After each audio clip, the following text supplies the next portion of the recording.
I'm Terry Corcoran for the Journal News and LowHUD.com, and I'm on Hunt Mountain in North Salem, New York. Nearly a half-century ago, a commercial airliner with more than 50 people aboard crash-landed on this hill. The crash happened after the Eastern Airlines Constellation collided with a Boeing 707 in the skies 2 miles above here. It was December 4th, 1965. The Lockheed was traveling from Boston to Newark, New Jersey with 54 on board. The 707 was flying from San Francisco to New York's JFK.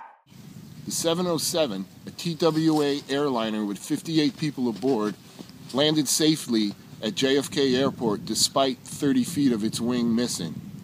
The Eastern Constellation wasn't as fortunate. His plane missing 3 of its 4 tail rudders, Captain Charles J. White of Rye, New Hampshire, landed it in this field off Hunt Lane in North Salem. 4 people died, including Captain White, who was trying to help a young Army private whose seatbelt was stuck. Crash investigators later credited Captain White and his flying abilities for saving the lives of 50 others on that day. Pete Van Scoy was an 18-year-old man working in this field with 2 other guys when the plane crash landed on the hill over there. We heard a loud noise over the pine trees, and we thought it was some hot rod airplane coming out of Danbury Airport, flying low.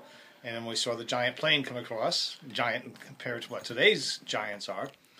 And it just missed. It clipped part of the tree and part of the barn, on Tierney's barn, which was the Fox on the Fox estate across behind us. And then hit the hill, slithered up the hill. And it seemed like minutes, but it was seconds when the fire exploded. Fire ran up the hill following the airplane. Warren Lucas was playing football with his sons on the front yard of their Titicus Road home when the damaged plane flew by. The plane was losing altitude, and whoa, that's bad. And all of a sudden disappeared, smoke comes up. And so right away, everybody in town must have seen it because all the cars in town head for the mountain. The narrow roads around the crash scene were quickly clogged with responders as well as the curious. Harold Darros went to the scene in this now antique truck from the Croton Falls Fire Department. Like Lucas, Darros remembers the traffic around the crash scene. So I responded over to the call, and I took the truck over. And when I got there, there was already quite a bit of confusion. And I really couldn't get to the fire scene with the apparatus because the area was blocked. This whole area, in this area around here, was jammed. The Constellation's wing came off during the crash landing, and many of the passengers were able to escape through a hole in the fuselage before the plane burst into flames.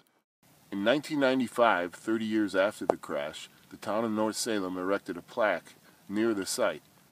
The plaque honors the 4 who died and recognizes the many who responded.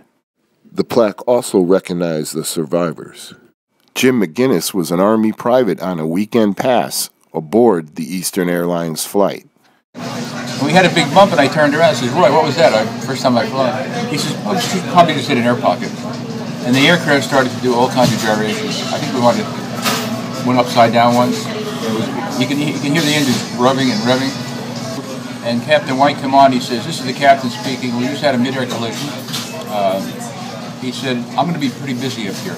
He says, "Remove all sharp objects from your pockets." The last I remember looking out the window, I saw trees. Okay? And then there was a huge boom. We hit the ground. Not knowing we had wheels or anything. And I remember because we had our seatbelts on.